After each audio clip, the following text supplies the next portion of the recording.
Hello guys. So if you're looking to import contacts from your Google or Gmail, so if that's the case, you've come to the right place. Because today in this video, I'm going to show you exactly how you can do that. Now, firstly go to your phone settings, then scroll down and click on account and sync. Now over here, just simply again scroll down and find Google and click on Google. Now over here, what you have to do is just simply add an account. So click on more. So over here, what you have to do is just simply add the Gmail or Google account that has all the contacts that you have saved. So to add the Google account, what you have to do is just simply go back. Again, just simply go back. Now just simply click on Google.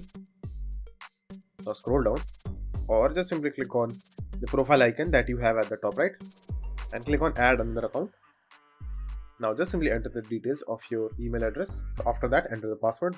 So after you have entered your password, just simply click on next. Now if you have verification, just simply complete that.